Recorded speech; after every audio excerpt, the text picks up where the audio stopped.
Good afternoon, and thank you for joining us for today's web seminar. I am Karen Weiskopf, the Director of Marketing at First Long Island Investors, and I'm joined today by Robert D. Rosenthal, our Chairman, CEO, and Chief Investment Officer. Before we begin, I'd like to take care of a few logistical items. First off, all participants are currently in listen-only mode. Second, after Bob delivers his presentation, we will have some time to answer any questions and have a few members of our investment committee here in the room to assist with that. Please feel free to submit your questions at any point during the session. You do not need to wait until the end. On your screen, you should see a dialog box labeled Questions. By entering your questions there, they will come directly to our team. Third, at this point, everyone should see a slide with the heading Today's Speaker. If you're not seeing that, please type something into the question area and we can try to help troubleshoot. And finally, our General Counsel has asked that I remind you that today's session may discuss the performance of some strategies and that past performance is not a guarantee of future results. Today's session is premised on the thought piece which Bob wrote and delivered to our clients and friends of the firm. I will now hand it over to take you through the presentation in detail. And we have the following agenda, which we hope will be helpful to you. We wanted to discuss factors concerning investors today, and there are certainly many of them. We want to give you our view on you being a longer-term investor and why that's critical to compounding your returns in the marathon of investing. We'd like to share with you our approach to 2015 specifically, and then we'd like to take some questions and hopefully have answers for you on those questions. This next slide is a factor concerning many investors today. It's actually quite good news that equity markets are at an all-time or near an all-time high. We're comforted by growing earnings, low interest rates, globalization, and a stable country that we invest in the United States, so that you can see that the S&P has done very well for us as investors over a long period of time. And again, we're heartened by the fact that there are supporting factors to contribute to that, such that we're not concerned about nosebleed territory or overvaluation.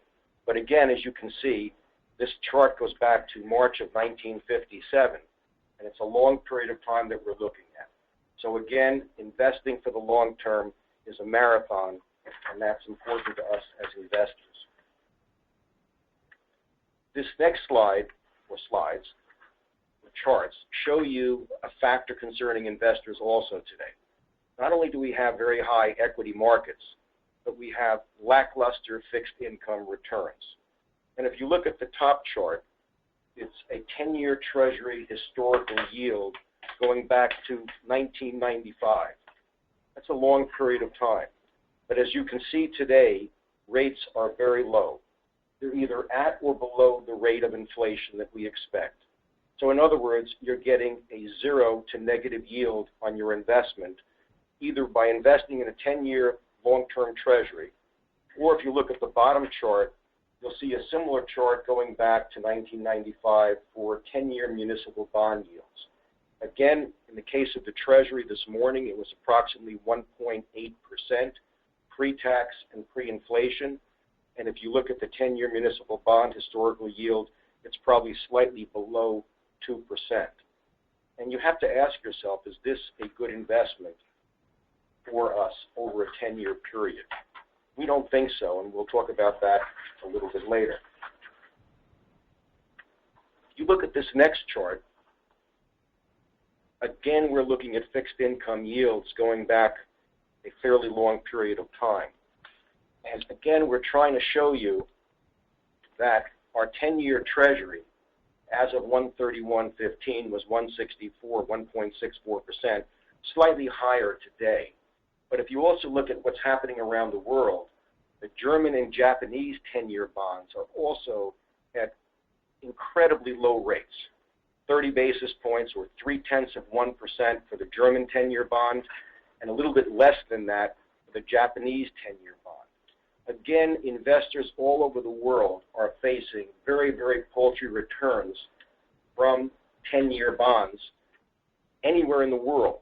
So it's not a surprise that our 10-year Treasury is getting some attention from foreign investors, because here they can get significantly more than they can overseas. But the point to us as U.S. investors is just that this rate is still below what we think the long-term rate of inflation will be. So we want to ask all of you and us a question. Do we want to lock in for a 10-year period a return that's less than 2%, or just about the rate of inflation, or possibly below the rate of inflation? That will destroy our purchasing power or the value of our capital over a long period of time. So again, this is pretty unattractive, and it's a great concern to investors today. Now, don't want you to think that we're doom and gloom, so there are some positives we'd like to point out to you. If you look at the 4 charts on this page, there's something to be really happy about. The Consumer Price Index, which is something that we're all concerned about over long periods of time, is between 1% and 2% right now. But if you look at what happened back in 1978, 79, and 80, you recall rates went as high as 15%, or the Consumer Price Index went as high as 15%, being a very high inflation rate, and actually mortgages were above 15%. We could buy bonds for our clients in those days, believe it or not, at 16, 17, and 18%. So it does show you that inflation has to be a concern and something on our radar. But right now, we are in a low inflation environment, and that's something that's a positive. If you look at crude oil to the right, that's also another positive. Crude oil prices have dropped by about 50% in about 7 months. This is unprecedented. But there is volatility in crude oil prices, as you can see from this chart going back to 1986. And we're delighted by this for the moment because it represents, in effect, a tax cut. The issue is, how does that tax cut show up? Consumers, which are approximately 70% of the domestic economy, typically save a large part of that implied tax cut through the lower oil prices for a period of time.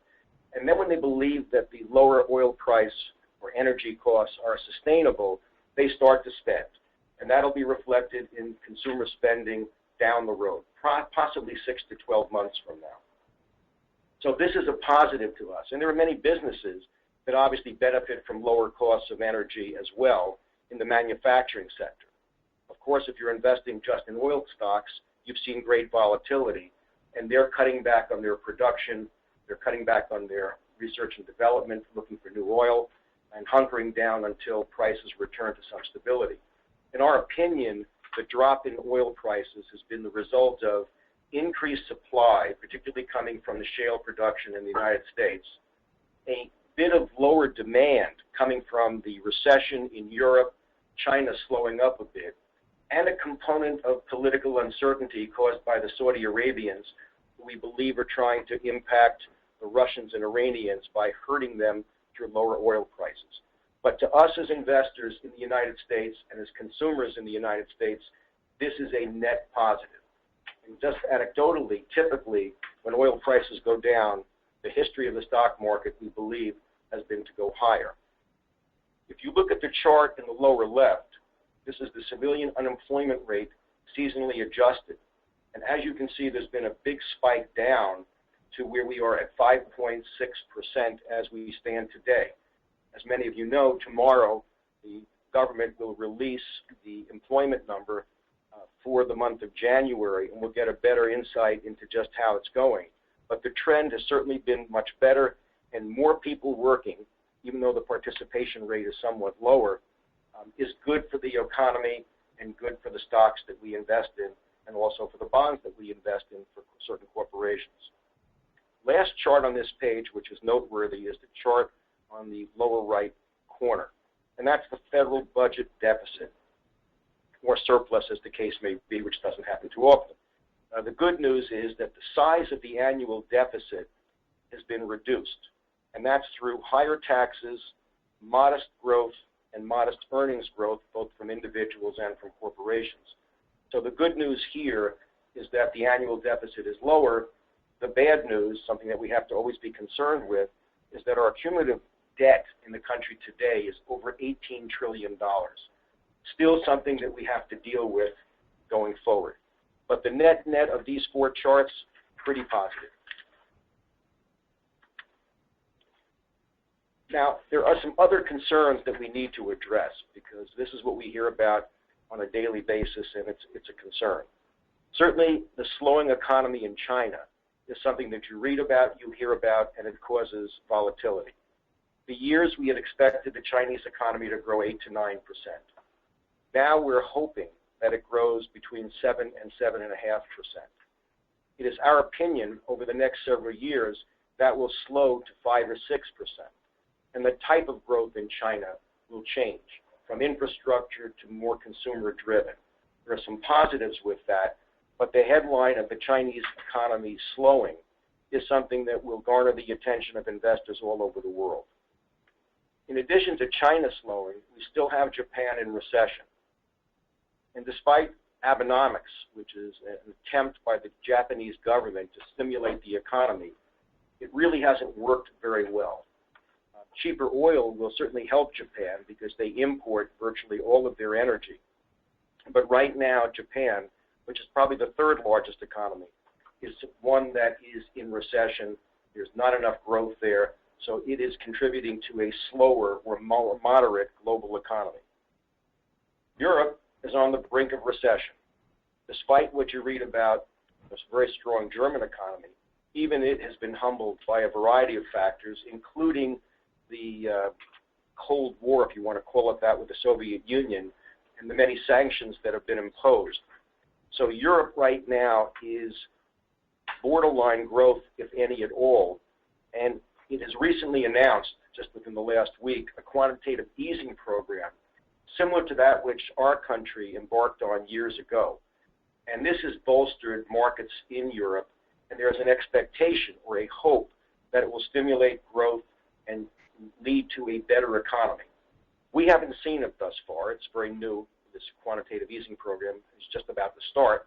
But Europe, which is, we would hope had recovered, has not recovered sufficiently. So we're somewhat skeptical. We hope the quantitative easing program works. We also believe that a strong dollar will ultimately benefit some of the European economies as their currency is cheaper and we're able to buy goods on a cheaper basis and help stimulate those economies. But to this point, it is still virtually no growth and borderline recession. The Eurozone also is still facing structural issues. There isn't a week that goes by where we don't read about something going on in Greece. There's also, as you may know, Greece has elected a new government. It has thrown out the austerity program of the last government. This is inconsistent with the hopes of the ECB and the Eurozone, so there's some infighting going on. That's created some volatility. Greece is a very small economy, but nevertheless it garners a great many headlines. Europe as a whole has very, very high unemployment, and its currency is probably still too high. So the Eurozone is still facing structural issues, and it as a large economy is not contributing to global growth. Some other concerns that we also read about daily and really create volatility, as well as a lot of human disaster, are the geopolitical hotspots in Russia and the Ukraine, where there's a war going on. Sanctions have been imposed, as I mentioned, by the Western world. And then in the Middle East, whether it's Libya, Palestine, Israel, Yemen, there are all situations where hotspots and terror and potential wars are concerning investment markets. And finally, the continuing war against a growing crisis of terror led by the barbaric ISIS is one that we must confront. There was a UN report yesterday on mass murder of children, crucifixion of children. It's a terrible situation. The burning alive of the Jordanian pilot has also caused many of the more moderate Arab countries to rise up against this growing threat. The United States is leading a coalition to try and wipe out ISIS, but thus far that has not yet been totally successful, and it's something that we're going to have to deal with. So all of these factors on a global basis weigh on us as investors today, and they must be taken seriously, and they will cause volatility. and we'll talk about volatility a little bit later on. This next slide is something that we must pay attention to. This goes back to 1925, and it charts the appreciation of various asset classes that we would have you invest in to some extent as clients of First Long Island. And as you can see at the top of the chart, stocks, equities, domestic equities, small cap and large cap, have fared extremely well over the long term because we are, as I said earlier, longer term investors. And by the way, just as a definition of longer term, we have clients who range from being infants to those in their early 90s. So longer term is a sort of a definition or something that we would describe as applying different ways to different folks. But the bottom line is that we have to be a longer term investor, and we have to look at these long-term trends to see where we allocate our monies over the longer term to try and get a return above inflation and above after-tax so that we have appreciation and we have compounding. As you can see, inflation and cash were not very good investments. Gold also has not been a great investment. And government bonds have been a reasonable investment, but nothing in comparison to the compounding effect of having invested in small and large cap stocks. So if we throw in, by the way, we've also looked at art and real estate, and unless you're a great real estate developer, you haven't fared all that well in real estate, and the same goes with collecting art, unless you've been very fortunate to find that very rare Picasso or Andy Warhol. So the bottom line with this chart is that if you invest over the long term, equities have been a very good place to be. Bonds have been a reasonable place to be, except when you have rates where we have them right now. And inflation and cash have not been good places to be. So again, that bottom line that you can see, that sort of pink line on inflation, shows you that although there's been inflation over a long period of time, there was a way to beat inflation, and that's through a prudent asset allocation. Now, taking all this into consideration, recognizing the positives and the negatives and the long-term trends of asset classes, we have some specific recommendations for 2015. One, we continue, and this was reflected in our letter, underweight fixed income. We expect short-term rates to rise at some point. Now, quite candidly, we've been wrong up until now. We thought the same would happen last year, and it didn't. Rates actually went down. We expect these rates to rise at some point this year, probably towards mid-year. We assume that the global economy is going to grow by at least 2.5% to 3%. And that would be supported by about 3% growth domestically, probably 6 to 7% growth in China, and 0 to maybe 1% in Europe. We believe the Fed rate increase will be mid-year, and we have a chart here showing you that the voting members of the Fed are on record suggesting that there will be a firming of policy, which means an increase in short-term rates in 2015. 15 of those members believe it will happen this year. 2 believe it will happen in 2016. And the reason why we believe this is with unemployment at 5.6%, the value of homes going up, and inflation being low, but still approaching the target of about 2% for the Fed, we believe that the Fed no longer looks at our economy as being crisis-oriented as it was in 2008 and 9 when we had what we coined at First Long Island the decession, somewhere between a severe recession and a depression. So we're no longer in that situation. Corporate earnings are growing, individual wages are growing, and therefore we think the Fed will move sooner than later, despite what else is happening around the world. So we believe you should underweight, and we have been underweighting for our clients fixed income. This next slide is actually very interesting because there's a fear. Well, what if the Fed does raise rates? What does that mean to us as investors? What happens during those periods of time? So we put together this chart for you. On the left, it shows the 10-year bond. What happens when rates go up, or when they did go up, since 1989. And you'll see there are 6 periods of time when the 10-year Treasury actually went up in yield and down in price. And then the chart to the right shows you what happens to various asset classes during those periods of time. And we've got the Russell 2000, which represents smaller companies.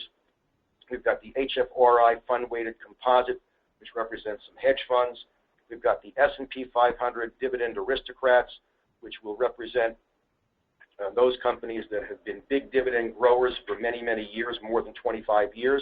And then we have the Barclays US Ag, which shows you how an aggregation of bonds did during that period of time. So the good news is there are asset classes that we can allocate to that actually do well during periods of increased interest rates, as long as the rates don't go crazy. If it gets back to 1980, when rates hit 15%, then we'll suffer or have a different fate. But we don't see that happening at all. So a modest increase in rates, the short-term rate going from 0 to 1 to 2 to even 3%, according to this chart in history, and history is a guide, it's not a guarantee, we should do quite well asset allocating the way that we have been recommending to you. I know this is a confusing chart, and you may have some questions on this. We'll be happy to answer them. But this chart is worth focusing on because this should take away some of the fear of what happens if you're an equity investor or you're a hedge fund investor during periods of time when the 10-year bond goes up. So this is an interesting one and one worth focusing on. Our next slide continues our approach to you, which is, as we said in our letter, to overweight our defensive basket. And we'll show you in a slide or two, again, different baskets that we allocate to. But this chart shows you the relative performance of a basket of companies that have a history of paying above average yields and growing those yields on an annual basis. An aristocrat, you've got to raise your dividend by 25 years in a row to be considered a dividend aristocrat. And the point we're showing here is that over a long period of time, from 1989 to 2013, if you were invested in this sort of strategy, you did very well versus the average of the S&P, with the exception of one period of time, which I'd like to highlight to you, and that was during the tech bubble, as you can see, in 1999. In 1999-2000, if you had earnings and you paid a dividend, you were completely out of favor. If you had no earnings, you were a great concept, and Wall Street wanted to float it, you did very well.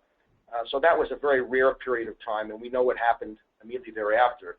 Those companies with no earnings and no fundamentals collapsed, and those companies that did have earnings and did pay dividends thrived. And that's basically what this chart shows. So again, you've got to be a longer-term investor. There can be short-term periods where we'll have some disappointment. But over the longer term, these kinds of companies do extremely well. Our next slide speaks to one of our defensive strategies, which is in our defensive basket, and that's the FLI dividend growth strategy. And this evolved coming out of the recession when many of our clients were very concerned. They were earning nothing, zero on their money market funds. Bond rates were pitifully low, and they needed to achieve some sort of better return. So we at First Long Island had been investigating this sort of strategy where we would acquire companies that had a history of paying above average dividends, having growth rates that were above average, well above inflation, and like dividend aristocrats, paid dividends and grew dividends for a significant number of years. So let's first look at the chart on the left, which is critically important and will resonate with some of you who are real estate investors.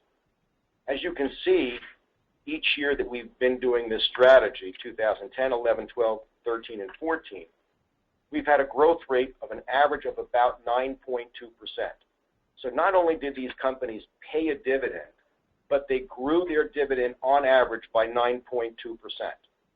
Now, if we're worried about an inflation rate of maybe 2%, or if it goes higher even to 3%, the fact that our dividends would go up on average 9% gives us great comfort that we can get through those periods of time of somewhat higher inflation with growing income. I make the analogy to real estate because if you own a building or you own an apartment and your rent were to go up 9% a year, you dance, you jump for joy. That's fantastic. Well, that's what we look for in the companies that we invest in the FLI dividend growth strategy. If you look to the chart to the right, you'll see that we have 4 different categories. And these represent the number of years of consecutive dividend increases that each company in the portfolio currently has. And the average, when you put all these companies together, is that they've raised their dividends 23 consecutive years. Doesn't mean they pay them every year of those 23 years, but most importantly to us, they have raised them each of those 23 years. So between the growth rate averaging of 9%, and we believe that the companies in our portfolio will, on average, for the foreseeable future, raise their dividends by 7 to 10%, and we continue to think that we will grow the number of consecutive years that these companies raise their dividends, which are now at 23. So the combination of a culture of increasing dividends on a yearly basis, reflected by the chart on the right, and the fact that the average growth rate has been 9.2%, and we believe that something near that will continue, demonstrates the culture of these companies being solid, large, growing cash flow, allocating some of that cash flow to their shareholders.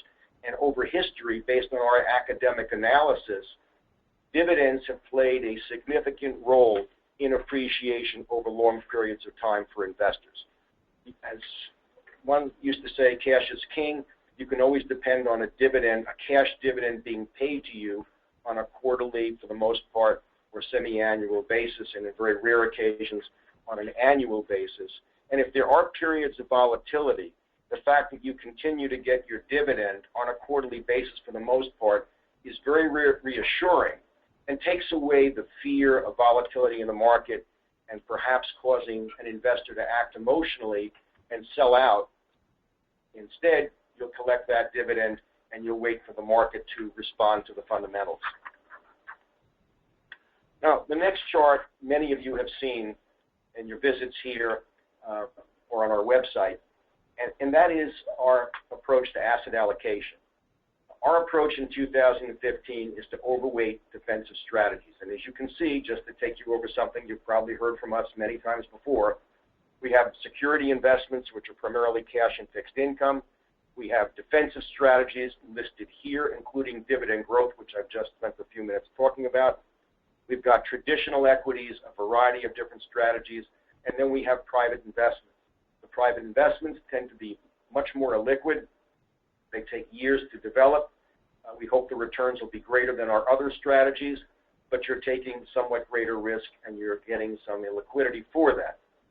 Our belief is in 2015, given the various factors that we've described to you, many of which can cause significant volatility, we are overweighting our defensive strategies, and in particular, we've highlighted dividend growth. But there are other strategies here. They all make sense for our investors, and this tilt towards defensive strategies will still give you, in our opinion, a very decent return on an after-inflation, after-tax basis if you happen to be a taxpayer.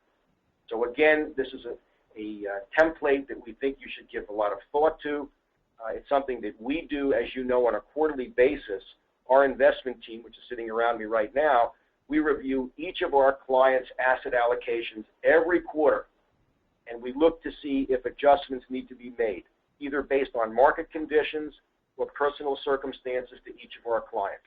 So this page remains a very important one, and in 2015, we have highlighted in our thought piece this year to overweight our defensive strategies. Now, continuing our approach to 2015, we are maintaining a very modest underweight to traditional equity strategies. And as you can see here, going back to 2007 through December of 2014, there has been a growth in investing in the S&P, or our domestic companies, our large cap domestic companies, and we have continued to underweight our foreign domiciled companies. And as you can see, the green line, and I hope you can see this on your computers, the green line has dramatically outpaced the blue line. And the blue line is everything outside the United States, including emerging markets. And the green line represents the 500 large companies of the S&P. So we're maintaining a modest underweight. We still have an allocation to traditional equities for each of our clients. We would urge you to continue to do that. We believe we should emphasize large cap domestic companies because we think their valuations are most compelling at this point. And we are continuing to underweight foreign domiciled companies within FLI Select Equity Fund, FLI Growth Fund, FLI Value Fund. We have a component of foreign domiciled companies. The good news is that since 2008-9, we have underweighted that allocation because of our concerns about those economies, which I expressed earlier in the presentation. And even though quantitative easing is helping those markets right now, and quite candidly, we've added a little bit within each of those three partnerships to our foreign domiciled companies, we still remain on balance underweighted, and we'll continue to do that until we see stability both politically and economically in those regions, and we see compelling valuations from the companies that we would invest in, or the managers that we work with would invest in, because we've not yet seen that. The U.S. is still the best game in town, in our opinion, and as you know from reading our letter and recent letters, we continue to believe in concentration and high active share, which means concentration. We want to invest in the highest quality companies. Again, getting to quality, we want to maintain that modest underweight to traditional equities. And if you look at this chart, which is actually very interesting, it rates the returns for the period 2010 through 2014 as defined by each of the S&P quality ratings, A+, A minus, B+, B, B minus, and C. And we focus on high quality companies with continued earnings growth and above average dividends. And they would tend to be the A+ and the A minus companies. And we put very little emphasis, as you know, on anything below that. You will notice from this chart that the B minus category had a significant return. And for the last several years, there's been a little bit of a market focus on lesser quality companies because starting in 2010, they were coming back from the brink of bankruptcy, and their share prices had gone down dramatically. So there's a rebound which is captured here. However, you know that we believe in preservation of capital. And if there's a recession sometime down the line, and of course there will be at some point, you want to be focused in the A+, A minus companies, even the B+ companies, not in the B minus or the C companies, because they'll falter during that period of time. So again, those of you who know us very well, and all of you do, we believe in high quality, we believe in earnings growth, and we believe in above average dividends. And we think over the long course of time, that will give you very adequate returns, and it will also permit you to sleep at night, which we believe is very, very important. Now, again, our view on 2015, and this is an important page to focus on, corporate earnings will grow, but at a slower rate. So when we look at valuations, we think they continue to be reasonable in terms of equity investing, but not cheap. If you look at the current yield on bonds and cash, they're totally unattractive. And if you put a valuation methodology to the current yield on bonds, you'd have the equivalent of a PE in nosebleed territory. A 10-year treasury yielding 1.8%, in our opinion, over the course of time will prove to be very unattractive as things normalize. Another key factor, besides that earnings will grow but at a slower rate, that's good.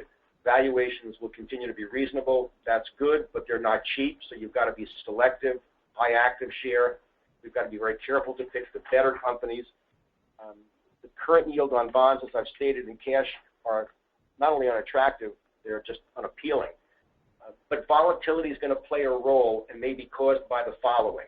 Now, this is not an all-inclusive list because, trust me, there are things that we can't imagine that will happen that will cause volatility, but we believe these issues will cause volatility during the course of this year.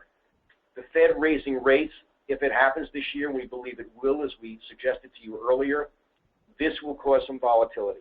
Excuse me. Even though it's priced into the market, or should be, the short-term reaction of hedge funds and other short-term traders will create some volatility. Don't be concerned about that. If the Fed raises rates, that's a good thing that will demonstrate that our economy is not only on the mend, but it continues to grow. The increased slowdown in China will be a headline that you'll read from time to time or hear on CNBC or whichever cable channel you follow.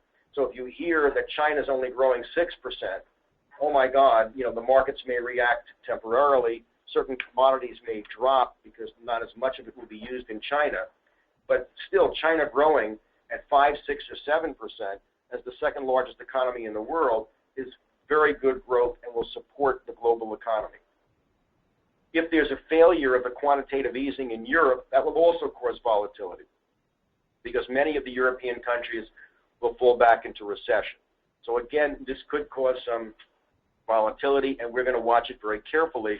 And this is another reason why we're overweighted in the United States, so that the slowdown in China and the failure of quantitative easing in Europe should not dramatically affect the majority of companies that we invest in. Of course, the increased activity by one or more terrorist groups, this is a great concern.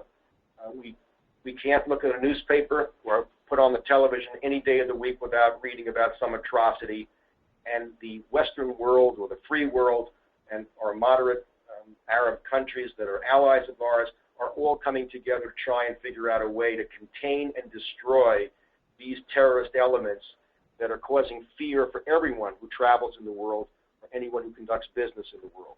So these areas of raising rates by the Fed, slowdown in China, failure of quantitative easing in Europe, increased activity by one or more terrorist groups will cause some volatility. But these should not derail the fundamentals of the companies that we invest in. I keep saying volatility, and this chart will make you understand it even better. Even though you may not like it, it's a fact that we have lived with for the many, many years that we've been investors and advising you. Let me explain this chart. It goes back to 1982, and it's through a projection from 2015. And it depicts the number of trading days where there was a greater than 1% move within the day. So as many of you know, you get up in the morning and you put on CNBC and the stock market's up 100 points, only to go home at 4 o'clock in the afternoon or turn on the radio at 4 o'clock in the afternoon to hear that the market's down 200 points. Like, what's going on here? Well, that's the volatility that we live with. And this chart shows you that in the last few years, if you look at 2013 and 14 in particular, which were very good years for the stock market, there was very little volatility. The number of days where you had greater than a 1% trading range were quite low. If you go back to other periods of time, it was quite high.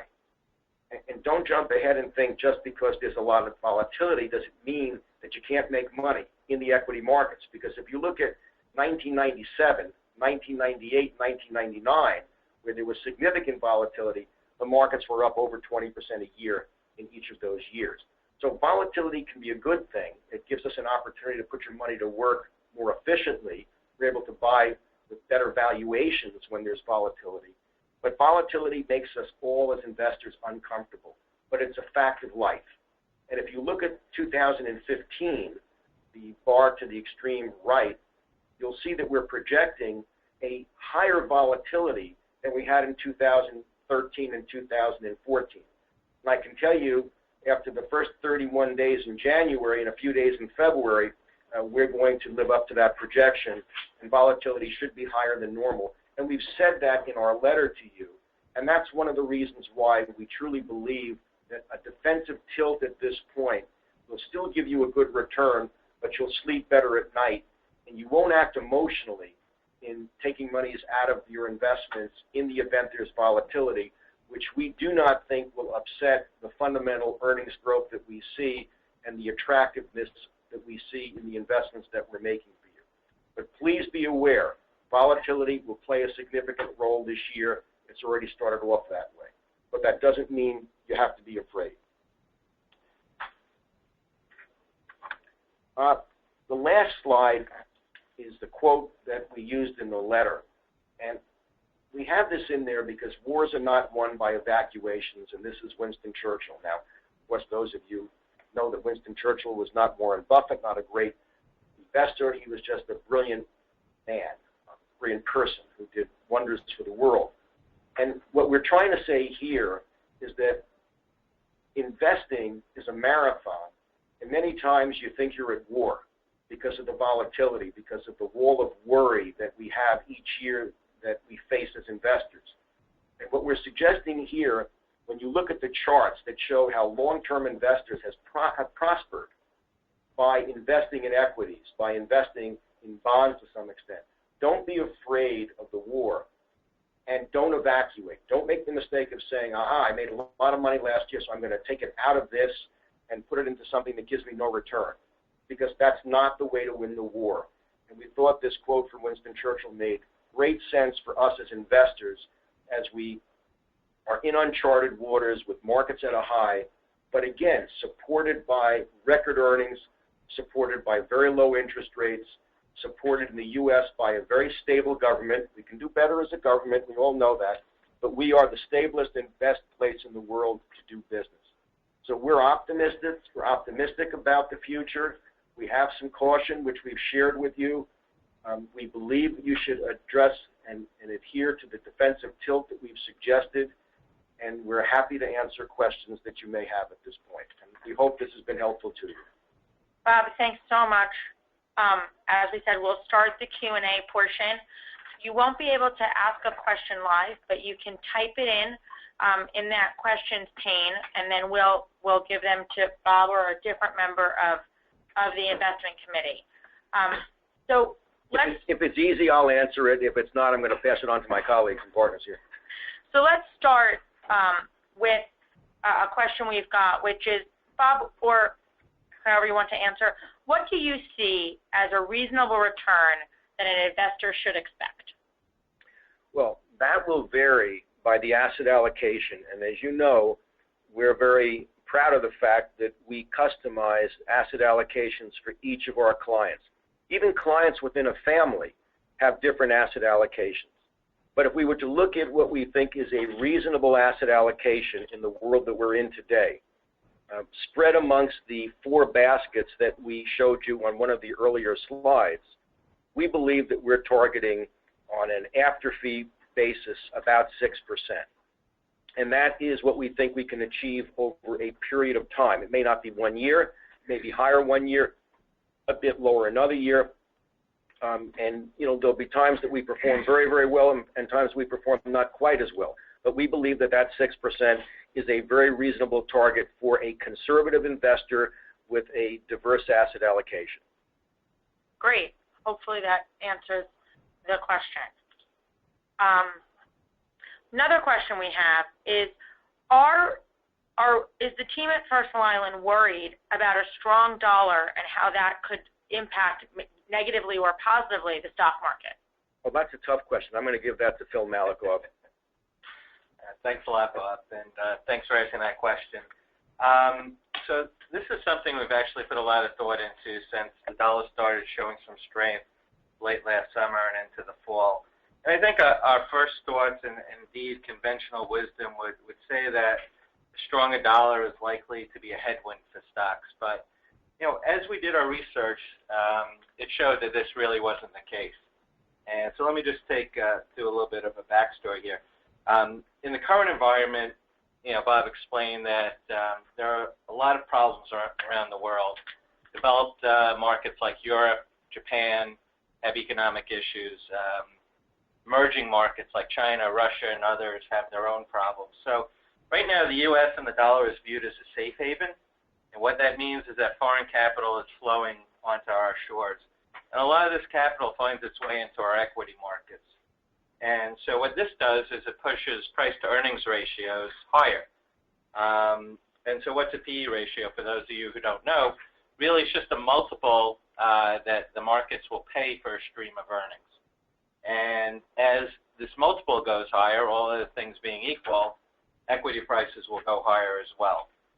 So what we did is we looked for a time period where there was a strong dollar, and there was a multi-year rally in the dollar in the period from 1995 through 1999. And during that time, the dollar index appreciated by about 23%. And over that time, I think we saw a chart that the S&P 500 advanced rather strongly. It actually gained more than 200%. And during that time period, there was a correlation between the dollar and the S&P 500 of almost 93%, which is very strong. More recently, looking back to last year, just as the dollar started to strengthen in September and October, the dollar index gained about 3%, the S&P 500 almost 5%.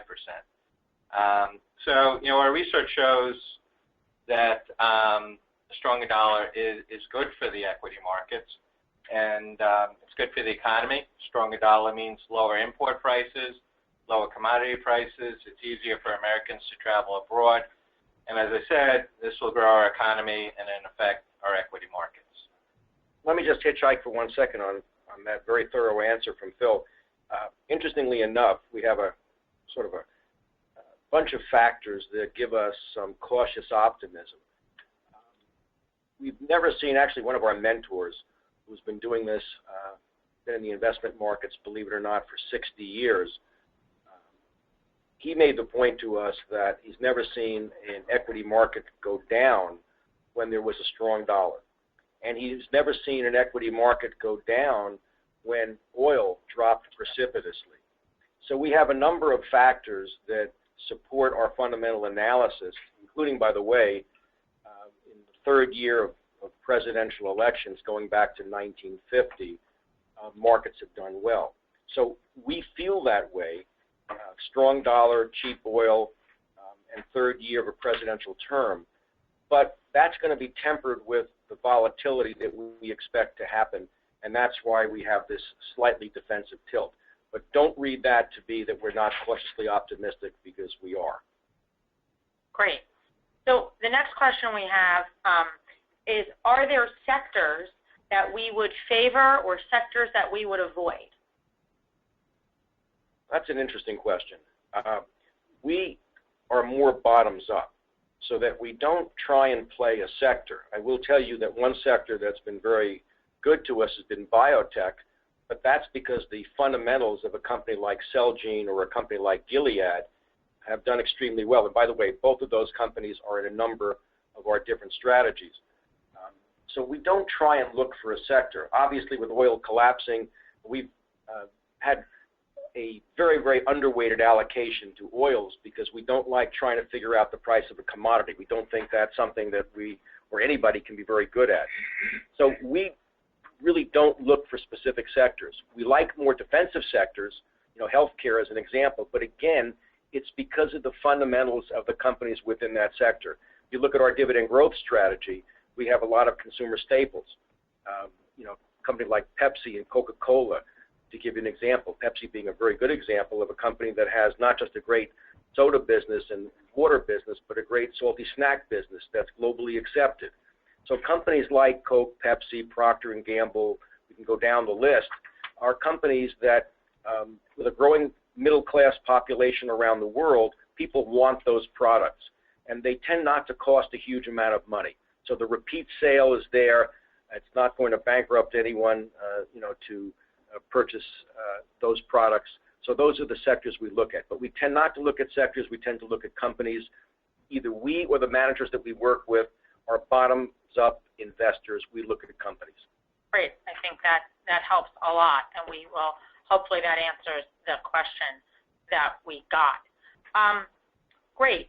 Another question is, given that fixed income, we're saying, is not maybe where you should be overweighted, how would we recommend that somebody invest appropriately in the fixed income market? We maintain that virtually every one of our clients should have a fixed income allocation, as painful as that may be.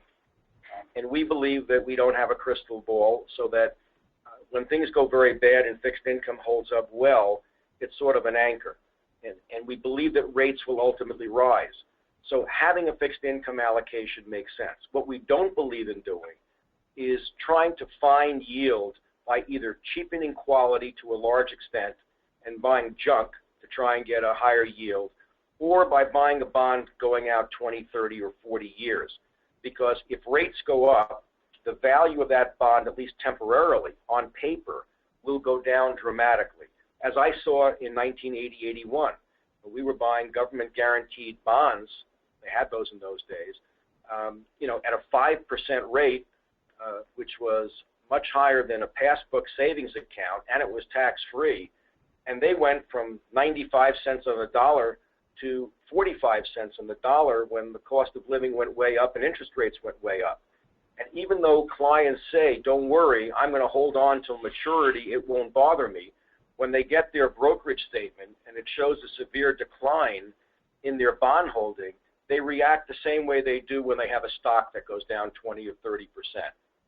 So what we don't urge our clients to do, either with us, we won't do it, or on their own, is to go out and extend maturities or get a high duration way out and run the risk that rates go up and the value of their bonds go down, and God forbid they have to sell them for some reason, they will have a decrease. So stick to high quality, don't extend duration foolishly, and if you need a higher return, you should look at our defensive basket, because that's where you'll get it, be able to sleep at night, we believe, while still being defensive. Great.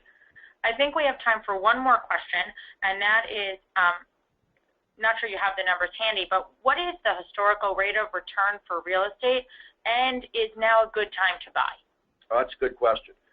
We do invest in real estate from time to time, and we watch this rather carefully. And actually, my partner Bruce gave me a piece of paper yesterday, a study that was done by a major bank that showed over a very long period of time real estate was not a great investment unless you're a developer. Now, if you're a developer and you're doing it on your own, you can get really significant returns, and we know a lot of very wealthy real estate people. If you're a real estate investor, you've got to be far more selective.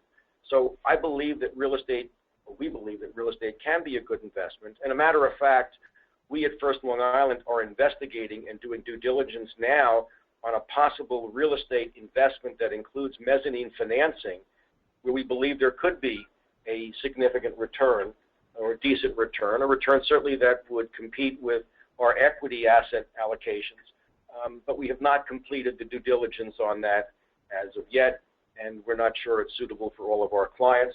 I hope I said that right for the lawyers sitting in the room, and we'll see. But real estate, unless you're a developer, you've got to be very careful. We've personally had some good investments over the years in real estate and some that did not work out quite as well.